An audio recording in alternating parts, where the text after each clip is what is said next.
Bună tuturor! Bine ați venit în episodul 6 al Brucru Talk. Astăzi îl avem pe Lucas. Yay! Bine ai venit, Lucas! Bine te-am găsit! Mă bucur că suntem aici împreună, într-un alt cadru, nu al cafenelelor, ci al biroului. Și eu mă bucur pentru voi, să zicem, dar și pentru mine, că am ocazia să-l întreb pe Lucas întrebările acelea pe care toată lumea nu are tupeul sau îndrăzneala de a ți le adresa. Eu sunt de părere că sunt destul de deschis. Nu cred că a fost vreodată o persoană care să nu aibă deschiderea să mă întrebe anumite lucruri prin cafenele. Sau tu ai deschiderea de a răspunde. Totdeauna. Clar. Dar acum... Hai să vedem întrebările. Hai să vedem. Dar mai întâi, hai să te introducem. Sau să te introduc eu. Ai venit în Starbucks în februarie 2022. Corect. Deci atunci, nu chiar în plină pandemie, ci după pandemie. Și de atunci ai schimbat puțin, să zicem, lucrurile, da? Acum recent ai o nouă poziție în companie. Tu te ocupi și de Starbucks și de Burger King și de la început a fost asta. Corect, numai că acum cu noua funcție din 2024 am și KFC-ul în alte țări. Ok. Da. Deci, nomenclatura ta acum este Food Safety Manager Balkans. Corect. Ce înseamnă asta? Balkans, România și Bulgaria, Serbia, Croația și Slovenia. Wow! Da. Bine, Slovenia avem un singur restaurant KFC, suntem mici de tot acolo. Ok, și acum branduri Starbucks, BK și KFC. Sună mult. Depinde din ce parte privești. Da. Tu din ce parte privești? Din partea în care nu este mult, în care îmi doresc foarte mult să iau contact cu cât mai mulți oameni, să învăț cât mai multe de la acești oameni și eu să ofer cât de mult pot acestor oameni. Și cum s-a schimbat dinamica ta în ceea ce privește, să zicem, organizarea ta zilnică de la a avea Starbucks BK România și acum da, aceste multe țări și nu atât de multe branduri, dar 3 branduri. Da, aș vrea să spun că nu s-a schimbat din perspectiva atenției mele pentru România, care mi este extraordinar de dragă. Numai că a trebuit să acord destul de multă atenție și celelalte țări. În trecut, în timpul în care eram Food Safety Manager pe România, timpul îmi permitea să fiu extraordinar de activ în România și mi-e dor să am contact mai mult cu echipele pe care le-am cunoscut în acei 2 ani, oameni minunați. Dar acum încerc să îmi împart timpul să-mi organizez pe fiecare quarter un număr de vizite cât se poate de egal, să nu neglijez pe nimeni, da? Și să-i fac pe toți să simtă că sunt prezent pentru ei. Vizite înseamnă că s-a schimbat puțin dinamica ta și de călătorit. Trebuie să mergi în toate aceste țări și să faci aceste market visit. Cred că așa. Corect, da. Bine, la mine sunt food safety visits pentru că rolul meu acolo este să observ siguranța alimentară și să văd cum se desfășoară procesele. Da. Ok. Și cum ne poziționăm, să zicem, ca și performanță în ceea ce înseamnă siguranța alimentară acum, după 2 ani de Lucas în echipa noastră? Mă rog, este discutabil ce înseamnă performanță. Odată avem performanța pe care cu toții o știm, cea de la auditurile RSA, dar auditurile RSA în Starbucks sunt o zi pe an, poate 2 dacă vorbim de wildcard-uri sau poate în cazul unui audit neconform avem o reauditare, deci poate avem într-un an, să zicem, între 2-3 audituri. Da? Ok, acele audituri evaluează standardele de siguranță alimentară, dar există șansele ca realitatea să nu fie reflectată în acele audituri, din vari motive, nenumărate, pot fi foarte multe. Și în prezent am fost extraordinar de mulțumit, satisfăcut de ce am observat la toți partenerii noștri, pentru că ușor, multe dintre deprinderile pe care le observam ca fiind deviații de siguranță alimentară au fost corectate cu sprijinul întregilor echipe. DM-ilor, store managerilor, bineînțeles, fără de care nu s-ar fi întâmplat asta. Eu nu vreau să compar, pentru că există, cum am spus, foarte mulți factori care determină acele rezultate. Important este să notăm că avem un trend ascendent, că ne îmbunătățim de la an la an. Consider că am încercat întotdeauna să văd ce nu funcționează și să vin cu alte abordări. Da? Pe durata acestui podcast o să pot să ofer și niște hinturi la ceea ce va urma în curând. Da? Lucruri noi, interesante, care sper să ajute oamenii. Da? Deci, principal despre asta e vorba, despre progresul nostru. Și dacă nu aș fi simțit că că aduc plus valoare, probabil nu aș mai fi fost aici. Deci vezi această evoluție clar. Și impactul acțiunilor pe care tu le-ai văzut ca fiind de folos la nivel de companie. Cu siguranță pot să-ți spun și din punctul meu de vedere că se vede impactul acesta și focusul proactiv către zona asta de food safety și cred că puțin o schimbare de paradigmă și de comunicare în cum atingem acest subiect. Adică poate era ceva înainte ce era tratat mai punctual pentru audituri, dar acum eu în echipa mea, dar mare parte am văzut și în vizitele în alte districte, în alte cafenele și în discursul oamenilor, pur și simplu, faptul că e o atenție specifică zi de zi. Adică a devenit ceva la care toată lumea, nu știu, a înțeles importanța gesturilor lor în fiecare moment al prezenței lor în restaurant sau în cafenea. Știi? Adică responsabilitatea asta de a vorbi de ce facem food safety și de ce avem auditurile, nu le avem și ne trebuie poate niște rezultate. Clar, și a fost destul de greu un anume aspect. Faptul că auditurile au fost la început, că înainte nu era RSE, era faimoasa coasa, da? Dar Departamentul de Food Safety, pe plan local, a luat naștere cu mine. Și procedurile, așa cum erau, existau cu parteneri, dar era greu pentru cineva care avea întrebări să-și găsească răspunsul undeva. Și aici am apărut eu, pentru că cel mai mult pentru mine contează transparența, da? Pe lângă deschiderea pe care o am, pentru că sunt acolo să îi fac pe oameni să înțeleagă, să le ofer răspunsuri de care au nevoie. Da, și aici revin la ce ai zis tu, să știi că în cadrul echipelor cu siguranță se simte faptul că tu ești approachable și că subiectul este approachable, adică... Culmea să știi că, de regulă, food safety, QA, în industria alimentară, de obicei, cine este food safety e quality assurance. La noi, în Amber, este puțin diferit, că există separarea asta între food safety și quality assurance. Dar oamenii din QA, din food safety, de multe ori deranjează, pentru că trebuie să deranjeze, pentru că ei aduc la suprafață anumite probleme care există și nu prea îți place să atrag atenția cineva asupra ceea ce se întâmplă. Dar am încercat întotdeauna să o fac în cel mai empatizant mod și deschis și eu cred că chiar asta a ajutat și am primit mult feedback din partea operațiunilor cu privire la activitatea mea și chiar asta este și un principal motivator. Da, pentru tine. Da. Bravo pentru asta și a mai fost plăcut în același timp, cred că ce ai descris tu ca fiind acest QA pentru noi era coasa înainte și e în continuare RSE-ul, poate încă a rămas mentalitatea asta că vin și ne auditează, dar tu când ai venit, ai devenit această persoană liant. Corect. Da. Între noi, operațiunile și auditori. Și sunt, pe de o parte, interesat de siguranța alimentară și de procesele din spate, dar, pe de altă parte, și sunt de partea operațiunilor să-i susțină ori de câte ori au nevoie.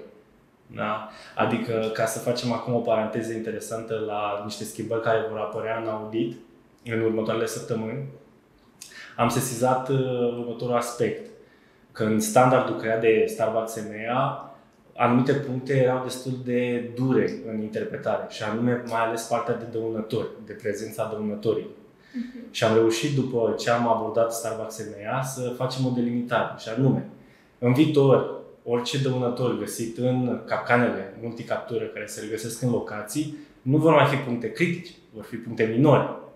Minore? Da, minore, o mare schimbare. Da. Okay. De asemenea, pe partea de critice, în prezent, sunt două sau mai puțin, două insecte, de la 2 insecte în sus, se consideră punct critic, când vorbim de muște sau musculițe.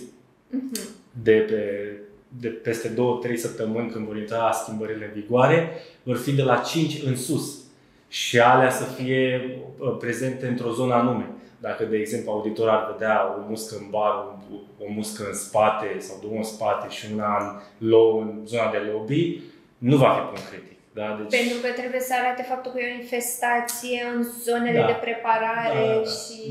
Da. Este și profilul pe care îl avem poate în restaurante, în alte branduri, se tratează mai dur aspectul ăsta. Tocmai de aia și am deschis subiectul ăsta, că mi se părea nedrept ca în alte branduri standarde care sunt mult mai stricte să existe o astfel de diferențiere și în Starbucks nu.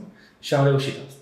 Și încă o mică schimbare interesantă ține de action plan-uri. De acum încolo o să fie parte din audit, ca action plan-ul ultimului audit să fie elaborat și implementat. Da. Ok. Da.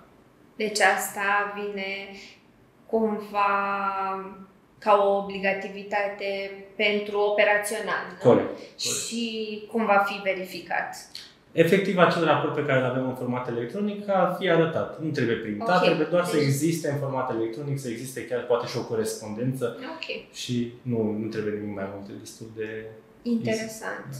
Mă întorc la celălalt, la primul punct menționat de tine, pentru că mi se pare foarte interesant faptul că ai reușit să comunici cu EMEA și să schimbi ceva în sensul ăsta și în approach-ul pe care ei îl au față de audit. Eu vreau să cred Ce proces a fost? A fost un proces simplu pentru că oamenii sunt extraordinar de deschiși. Vorbim de brandul Starbucks și știm cum suntem cu toții în Starbucks deschiși și cu toții comunicăm. Dar în legătură cu schimbările vreau să cred că întotdeauna am încercat să schimb lucrurile care nu funcționează sau mi se par nejuste. Totdeauna. Da? Și avem cazuri și recente când vine vorba de compania de DDD, da? Serviciile pe care le avem, cu noua companie cu care abia am început colaborarea, sper să avem rezultate mult mai bune. Și cu schimbarea venită cu auditul, cred cu siguranță că ne vom îmbunătăți rezultatele pe partea asta. Sunt niște lucruri pe care le aveai pe listă de când? De când am venit. Da. Da, sesizasem multe deficiențe și vedeam cât se chinuie partenerii noștri în locație. Da, extraordinar de mult cu acest subiect. Și subiectul dăunător e unul foarte... nesfârșit. Este viața.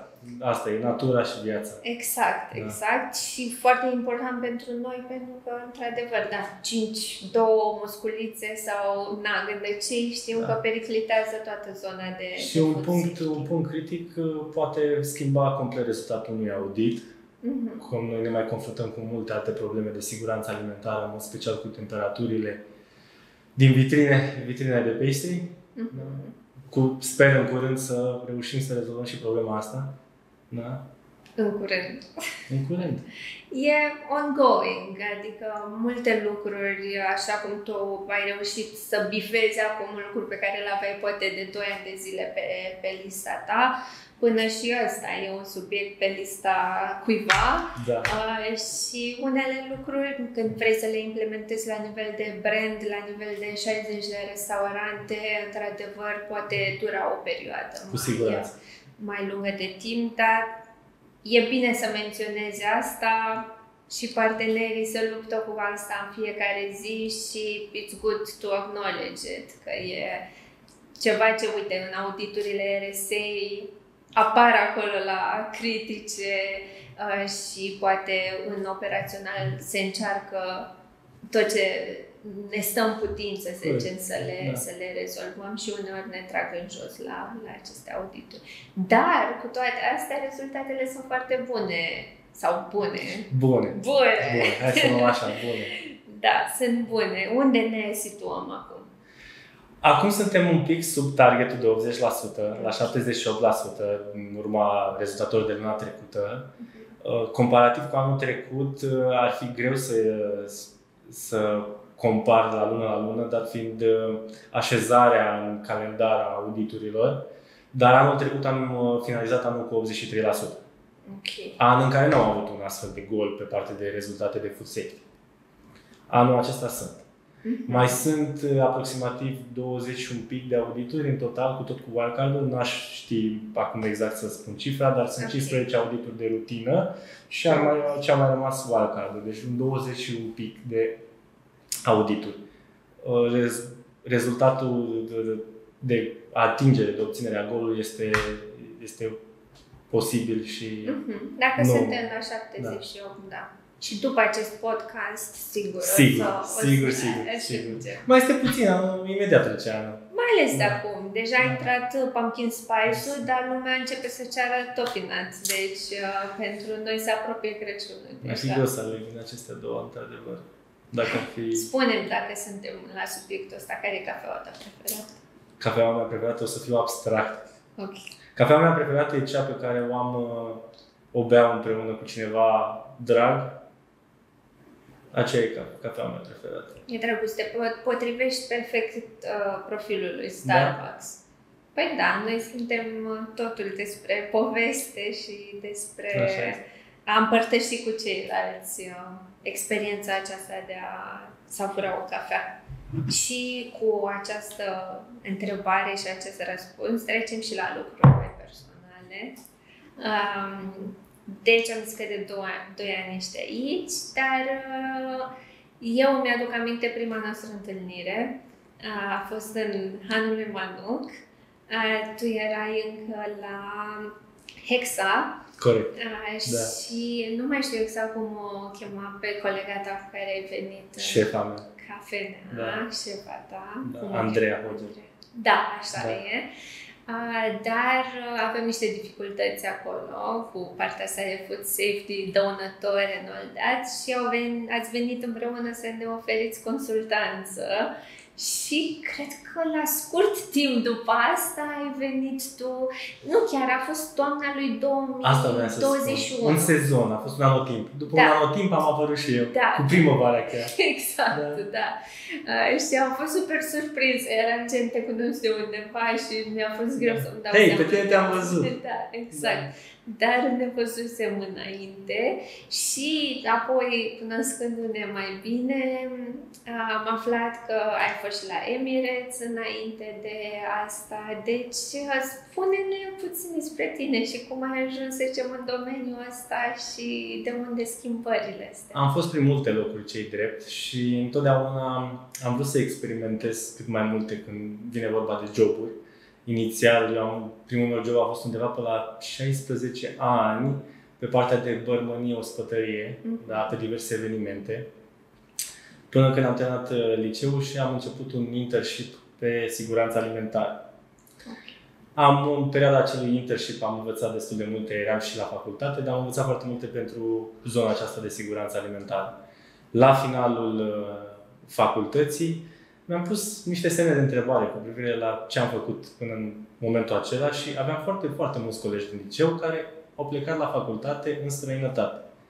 Și m-am gândit, o experiență ca asta chiar te schimbă și să poți să interacționezi cu atât de mulți oameni diferiți, să fii pe cont propriu, cred că te învață multe. Și nu știu cum se face că exact în perioada respectivă am deschis laptopul și am văzut un mare ad cum că Emirates is coming to Bucharest pe data, undeva în 2 săptămâni la data respectivă, open day, cu CV-ul, nu trebuia să aplic, nu nimic, mă duceam acolo și vedeam ce și cum. Și zic, you know what, let's go.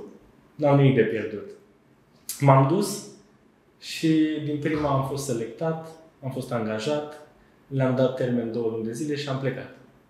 Și a fost o experiență pe care o recomand multora, care sunt fie, n-aș vrea să spun pierdus pe drum, dar cu gândul la ce anume ar putea să facă și sunt nesiguri de acest lucru, te ajută să înveți multe despre tine și să înveți multe despre lume. Pentru că ajungi să lucrezi cu colegi din aproape toate țările de pe glob, să vezi culturi diferite, să călătorești enorm de mult, să vezi business, să vezi ce înseamnă să lucrezi într-o companie care valorează 6 miliarde plus de dolari, să vezi ce înseamnă cultura unei corporații enorm de mare unde îți pierzi individualitatea un pic pentru că sunt sute de mii de angajați și să fii practic una cu un brand. Deci este o experiență extraordinară. După a venit pandemia și viețile noastre s-au schimbat radical tuturor. A mea a fost schimbată la 180 de grade. A trebuit să mă relochez înapoi în România, să mă întorc și m-am gândit, hai să ne întoarcem la carieră. Okay. Da. Și m-am întors la carieră. O perioadă de 1 an jumate am început să fiu consultant local pentru diferite branduri și să fac training-uri și să autorizez spații. Și de nicăieri m-a întrebat cineva, auzi, Starbucks își caută food safety manager, ai fi interesant? Și zic, really? Why not? Let's see. Că mi-a zis persoana aia, te potrivești de minune în companie și cu brandul. Și am zis, hai să vedem. Și chiar așa a fost. Am vorbit cu Ioana la telefon, care a fost minunată, ca de obicei. După care am venit la coffee tasting pe Victoriei, la fostul sediu. Și de atunci am zis, e minunat aici. Da. Și a rămas conexiunea ta cu valorile companiei, că până la urmă nu suntem numai Starbucks, suntem Amberes. Corect. Deci, ai simțit în continuare conexiunea? Da, am simțit, dar trebuie să fiu sincer, prima mea dragoste e Starbucks în Amberes și va fi întotdeauna. Și conexiunile pe care le-am legat cu oamenii din Starbucks. Nu de aceea sunt la Starbucks cu lucru. Chiar mă gândeam când pregăteam podcastul că tu ești cel mai conectat și la celelalte branduri dintre toți invitații pe care i-am avut. Într-adevăr, și Ioana, puțin și Anca acum, dar tu ai și KFC-ul, acum ai Balkans-ul, deci ești cel mai conectat și eram curioasă cumva care e relația ta cu fiecare brand în parte. Dar mi-ai răspuns dacă ai zis că Starbucks-ul e, nu zic cel mai aproape de inima ta. Da, cel mai îndrăgit. Da, asta m-a interesat de fapt. Drăguț, cât ai fost la Emeres? 1 an și 7 luni. Da, o perioadă scurtă. Dacă nu s-ar fi întâmplat pandemia, ai fi vrut Who knows? Toate lucrurile se întâmplă cu motiv. Nu știu, eu îmi propusesem inițial să rămân 3 ani de zile. Un contract. Dacă la finalizarea acelui contract aș fi dorit altul sau aș fi ajuns în altă parte, nu știu să spun și nu va ști nimeni niciodată. Dar eu sunt fericit că am ajuns aici. După experiența respectivă. Este și un job pe care, cu siguranță, poți să faci din acest job, din această industrie o carieră, dar este un job dificil în sensul în care are un impact asupra fizicului tău, stării de sănătate, trebuie să fii extraordinar de atent. Nu aș fi putut să am o perioadă atât de lungă de timp și după să fii deconectat de la restul lumii, pentru că îți pierzi oarecum ancora în realitate. Odată ce ai acel job, tu trăiești cu totul altă viață decât restul oamenilor. Cu totul alta, în care și compania are grijă de absolut toate cheltuielile, housing-ul și tot ce înseamnă costurile de viață ale tale și pierzi o altă parte de experiență a vieții. Deci este ideal să încerci să faci asta, să trăiești experiența, dar să nu rămâi numai la aceea. Eu recomand tuturor să încerce cât mai multe lucruri, să facă lucrurile cu pasiune. În momentul în care nu mai simți pasiune pentru ceva anume pe care îl faci, ar trebui să te reorientezi. Și dacă ne ținem la cuvântul pasiune ca și subiect și rămânem aici, ce faci tu, Lucas, în timpul tău liber? Foarte multe lucruri. Da, extraordinar de multe lucruri. Am o pasiune enormă pentru muzică. Da? Aș putea spune că sunt DJ, dar e un hobby. Da? Am o pasiune pentru design interior. De asemenea, îmi place extraordinar de mult. Am făcut câteva proiecte personale și întotdeauna mi-a plăcut foarte mult partea Ce asta. înseamnă asta?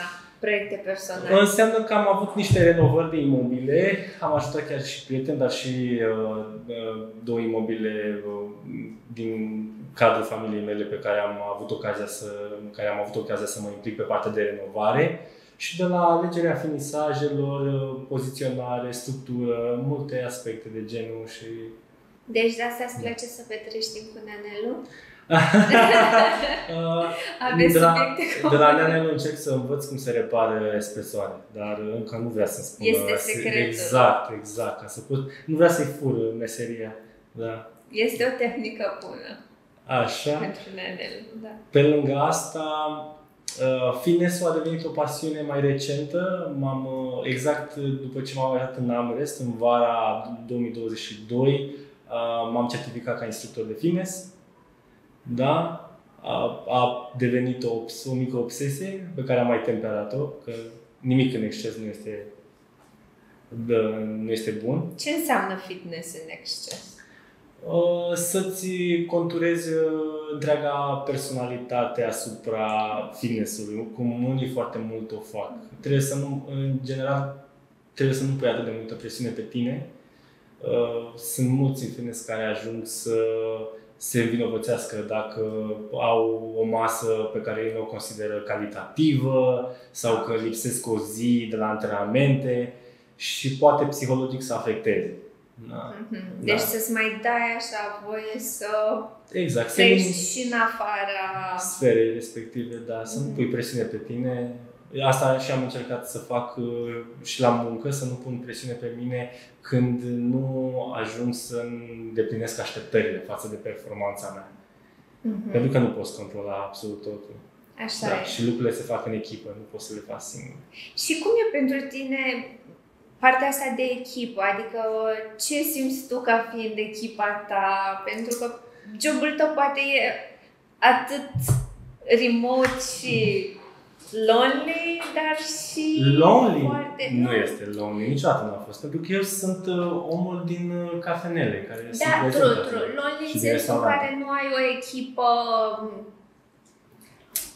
Acum Așa, spune. Pentru că de pe 1 august am un angajat în Bulgaria, un fost store manager din Starbucks, care a devenit Food Safety Specialist, cu care lucrez acum și încercăm să îi ajutăm pe colegii din Bulgaria să-și ridice nivelul de standarde în ceea ce privește siguranța alimentară și implicit și rezultatele la auditurile de siguranță alimentară.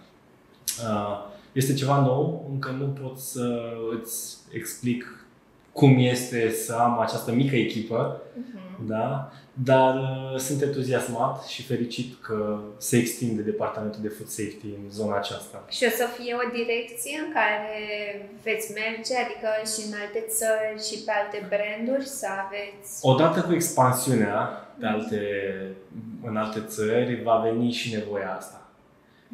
Poate pe viitor în Serbia, nu știu aici ce se va întâmpla, cât de mult o să ne mai extindem, ce nevoie o să mai fie. Orice e posibil, întotdeauna. Și așteptăm cu interes să vedem acest viitor. Good. Și revin ok. Deci tu zici că echipa ta e tot operațională, să zicem. Da. Deci așa percepi. Întotdeauna. Și cu echipa, cu compania de DDD extern. Eu sunt de părere că ei fac parte din echipa noastră. Că e un parteneriat. Și lucrăm împreună să rezolvăm niște situații. Da. În principiu de Total Quality Control, e un principiu dezvoltat de japonezi, e chestia asta menționată, adică e una din pilonii de succes, să zicem, că partenerii noștri în tot supply chain și toate legăturile pe care compania le are, toți sunt parte a produsului final, adică în cele din urmă clienții noștri pentru a fi satisfăcuți, toți termenii, ecuații, inclusiv toți oamenii cu care avem parteneriate, reflectă pentru că impactează mai direct, mai indirect nivelul la care poți să faci tu livrarea finală a produsului. E un mecanism complex, fiecare exact. dintre noi de aici din Arăsti și fiecare din operațional avem un rol și funcționăm împreună. Și împreună oferim rezultate. Da. Drăguț. Și uite așa, cumva și scopul acestui podcast e de a crea conexiunea asta între noi ca și parteneri, Arăsti și operațional. Și dacă menționăm acest lucru, ce mesaj ai avea tu pentru partenerii noștri? Ceva ce, uite, poate atinge pe toată lumea, sau cel puțin cei care ne urmăresc, cu un singur, nu știu, mesaj. Am multe mesaje pentru operațional, întotdeauna. Mesajul principal pe care aș vrea să-l transmit ar fi să înțeleagă, cum am spus și mai devreme, că putem să schimbăm lucrurile în bine împreună dacă avem încredere că orice este posibil. Pentru că mi-aduc aminte, la început, exista un scepticism asupra schimbărilor în bine care pot apărea. Oamenii nu mai vreau să-și exprime anumite păreri asupra unor lucruri care nu funcționează neapărat corect, pentru că nu aveau încrederea că se pot schimba. Și asta mi-am dorit foarte mult, să nu existe un baraj între Arăsti operațional și să înțeleagă că fiecare opinie este ascultată și că orice este posibil. Și cum faci asta? Sau cel puțin cum crezi că nu ajungem acolo? Pentru că poate în anumite situații vezi implementarea unui proiect sau unei schimbări durează 2 ani de zile, da? Cum menținem conexiunea cu operaționalul pentru a păstra încrederea și a nu ajunge în scepticism? Comunicare care trebuie neapărat să aibă și empatie prezentă și interes. Interes din partea Arăstiului când vine vorba de dificultățile cu care se confruntă operațional. Tu știi că mi-aduc aminte una dintre primele întâlniri sau prezentări pe care le-ai făcut tu. Aoleu! Au fost multe și nu știu despre care vorbești. A fost una la un moment dat cu noi, eram și noi DM și fusesei tu în vizite în cafenele și vă pusei tot felul de poze. Și... Am supărat pe cineva, sigur, atunci. Au fost niște reacții. Au fost niște reacții atunci, cumva. Nu ne există și nouă, ai făcut poze, Adică tu erai, cred că, destul de fresh venit și ai venit foarte... Vulcanic? Nu! Dar nu aș zice vulcanic. Nu, foarte implicat, foarte proactiv și cu niște idei cu care poate nu eram super familiarizați. Știi, ai venit cu niște idei noi, cu o metodă nouă de lucru, cu poze, cu chestii mult mai in your face. Ceea ce, din punctul meu de vedere, adică eu am primit asta ca un feedback și ca pe ceva ce putem să lucrăm. Adică nu e nimic subiectiv, tot e obiectiv. Dar ce am apreciat la tine a fost că ai venit ulterior și ai explicat poziția pe care ai avut-o și că, ok, am înțeles, poate am deranjat anumite persoane, poate am fost destul de frontal așa în abordare, dar vreau să înțelegeți motivele și intențiile pe care le am și viziunea pe care o am. Cel puțin eu mi-aduc aminte că am discutat sau că mesajul ăsta a ajuns la mine apoi când adică ai analizat foarte bine reacțiile, you read the room, ai citit așa energiile din cameră și apoi ți-ai recalibrat mesajul și genul de comunicare pentru a fi mai ascultat, poate. Corect. Și eu sunt de aceeași părere că am avut acea recalibrare care era necesară pentru a putea da rezultate. În primul rând că am venit cu un entuziasm enorm pe care l-am păstrat, dar entuziasmul ăla la început m-a făcut să cred că eu singur pot schimba foarte multe și ușor mi-am dat seama că nu se poate. Și de aici și recalibrarea de care a fost nevoie. Dar totdeauna am avut interacțiuni de succes cu DM-ii, chiar și la început, cu toți, și am încercat să prezint o realitatea pe care o avem. Despre asta era vorba. Da, și cred că cumva asta e un pas, așa cum ai zis tu, comunicarea e un pas spre a dilua scepticismul acesta și cred că ăsta a fost, ți-am zis, cel puțin eu, cum am perceput eu lucrurile, pentru mine asta a fost un pas important.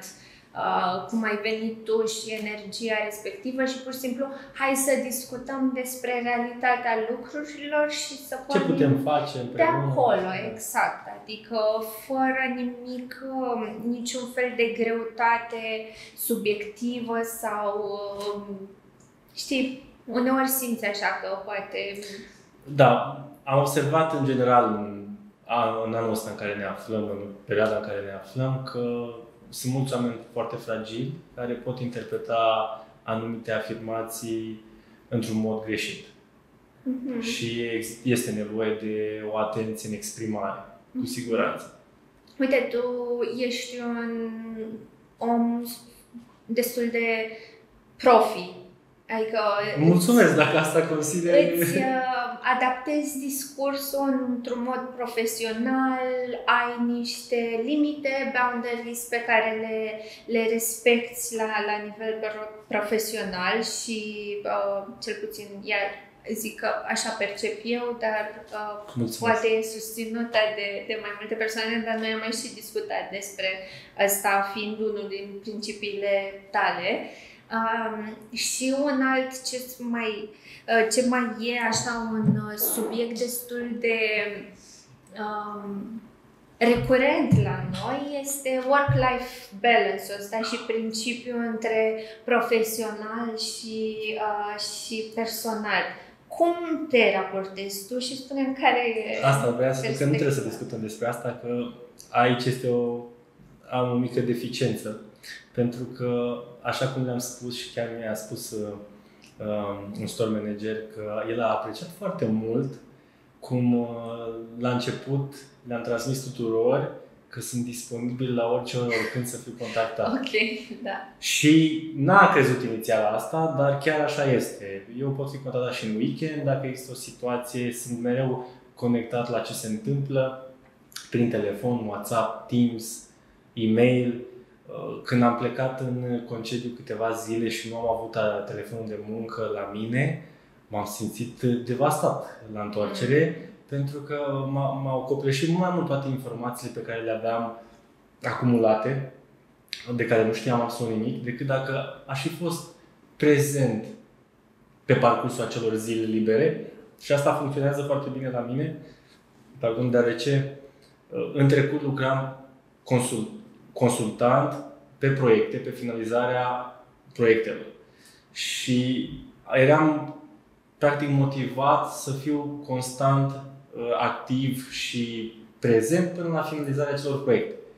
Chestia asta am luat-o cu mine, după mine, și este bagajul meu emoțional. Așa că ăsta este modul meu de lucru și modul în care îmi gestionez treaba.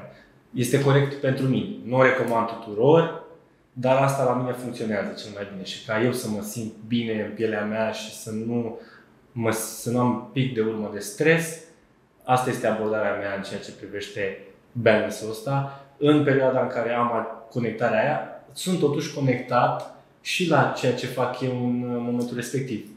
Dacă, de exemplu, am plecat la mare 2-3 zile, am telefonul, nu te gândi că stau cu telefonul lângă mine și mă uit pe mail, dar măcar știu că de 2 ori pe zi pot să mă uit. Uite, s-a mai întâmplat ceva sau nu s-a întâmplat, are sens să intervin, pot să adaug ceva plus valoare în această conversație sau subiect dacă mă implic. Dacă da, o fac.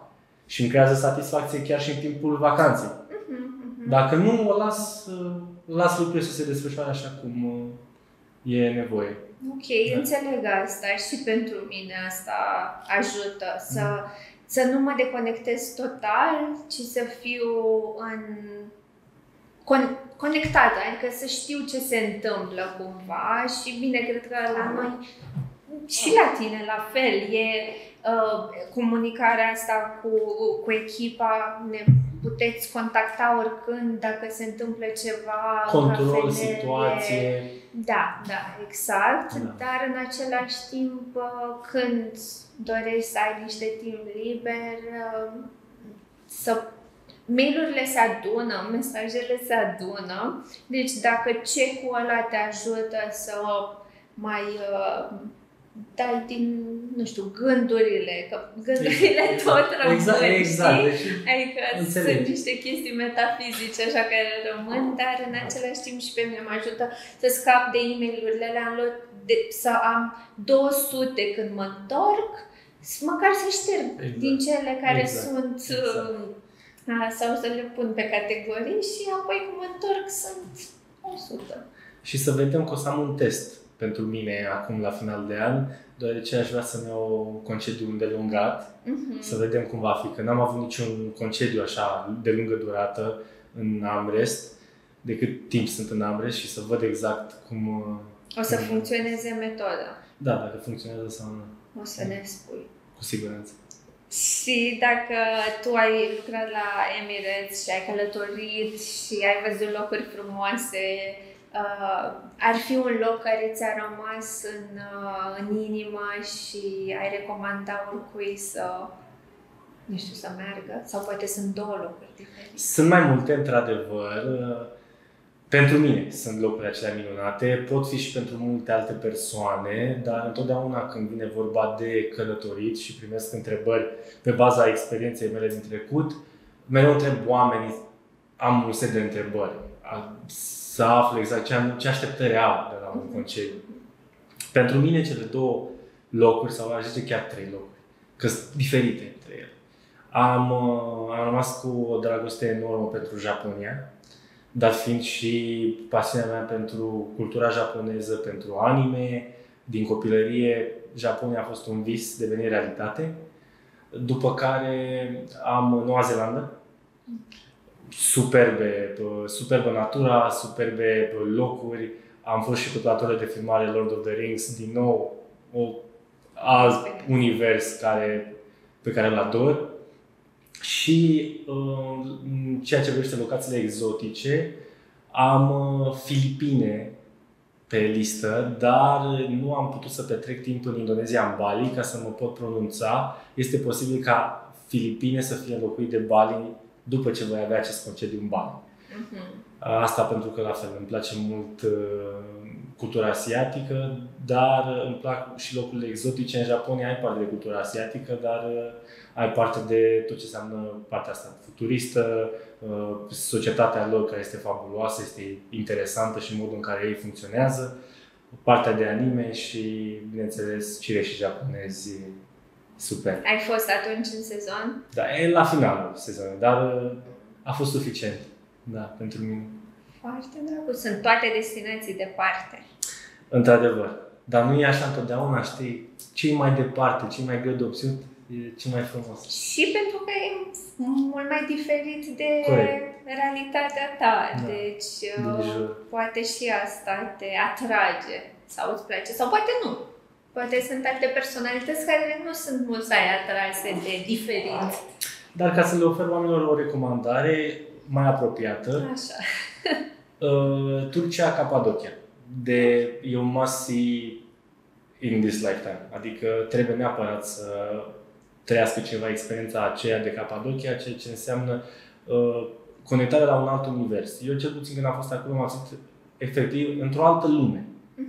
Foarte, foarte interesant. De ce?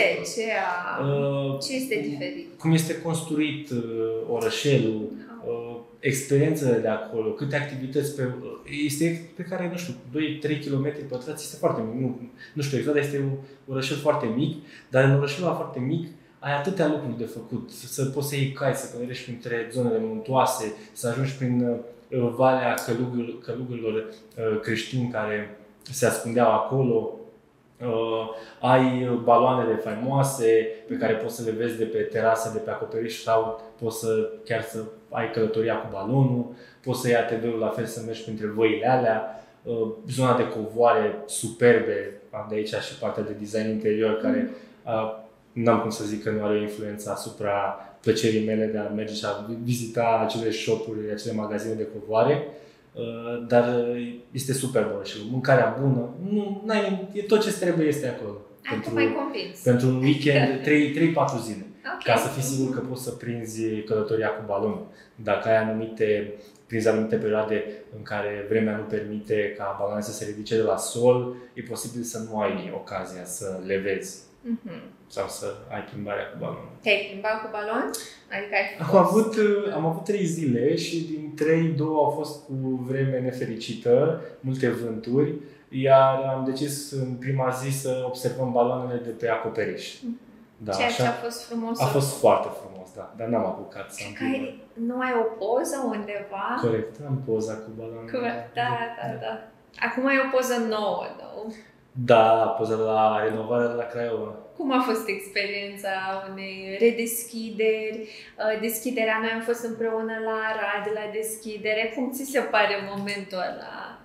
Trebuie să recunosc că acel mic trip pe care l-am avut noi când am mers la redeschiderea de la Arad, la deschiderea de la Arad, nu redeschiderea, a fost cel mai frumos business trip avut în Amrest. Am avut parte de experiențe frumoase. Oamenii cu care am mers au fost o companie minunată, da? Și deschiderea unei locații într-un oraș nou e aparte. Da. Curiozitatea oamenilor, asta mi-a rămas și mie în cap. Da. Impactul brandului în zona respectivă. Da. Chiar a fost plăcut. A fost plăcut și să interacționăm cu clienții care veneau, stăteau la coada aceea, n-aș fi zis kilometrică, dar destul de lungă, da, și să comunicăm cu ei. Chiar a fost o experiență foarte bună și să-i ajutăm, să ne ajutăm unii pe ceilalți acolo. Da, și a fost spiritul ăsta care și mie mi-a rămas în suflet de atunci, de echipă. Și iarăși că suntem o echipă extensivă, Arestii, operațional, București, Arad, Cluj, că noi ne-am oprit și în Cluj.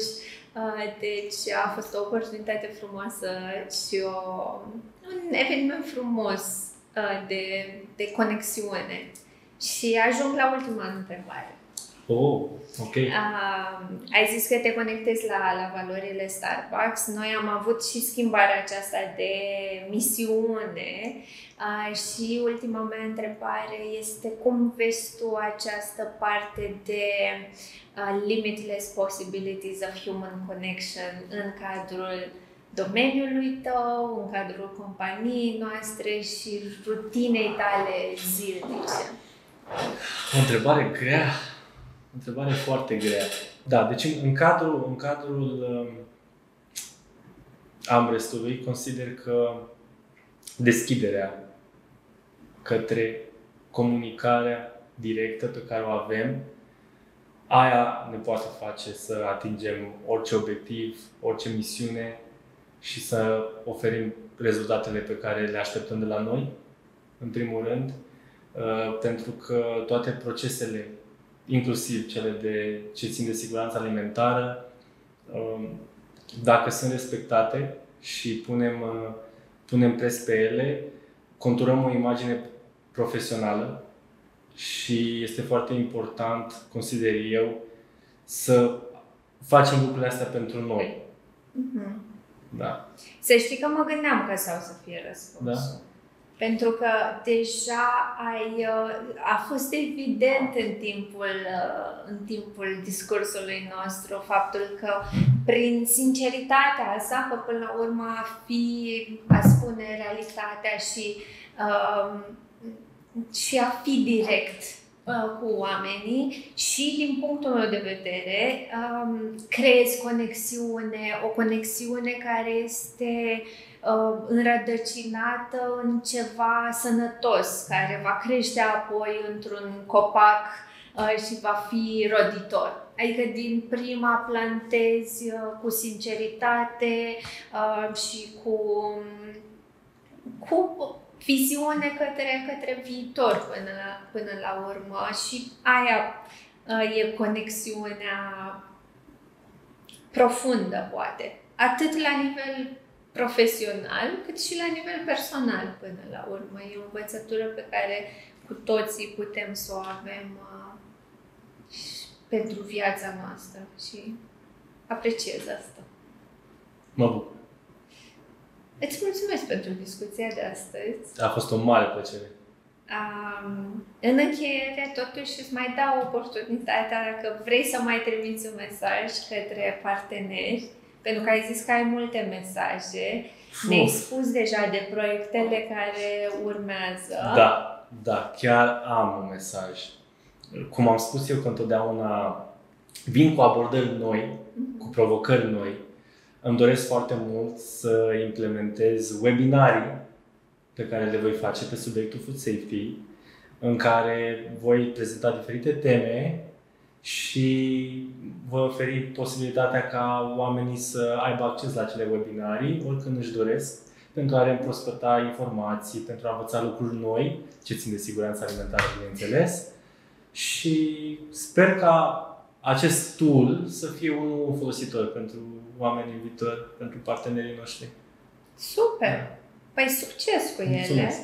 Și pot să zic că e un proiect interesant să faci un alt fel de comunicare, de a descoperi și a avea idei noi și a le explora atât pentru parteneri cât și pentru tine însuți. Deci îți urez să fie de succes, adică să o tratezi cu interes și pasiune și să ai și publicul, să zicem, responsiv la ele.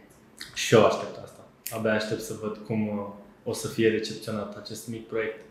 O să vedem. Cu siguranță. Mult succes, Lucas! Mulțumesc la fel! În noua poziție și în proiectele acestea pe care le ai. Și revenind la partenerii noștri, sper că v-a plăcut episodul de astăzi. La episodul trecut cu Filip am zis că accept provocarea aceasta de a-mi spune partenerii pe cine mai doresc să vadă un podcast. Am zis că mi-am asumat un risc destul de mare. Încă nu am postat episodul, deci nu am invitați la răspunsul partenerilor, dar începând cu următoarea lună, cu siguranță o să mă adaptez la nevoile publicului și mulțumim tuturor pentru că ne urmăriți și pentru că în fiecare zi vă conectați cu colegii voștri și cu oamenii care intră în cafenele. Super! Nice! Was it? Da!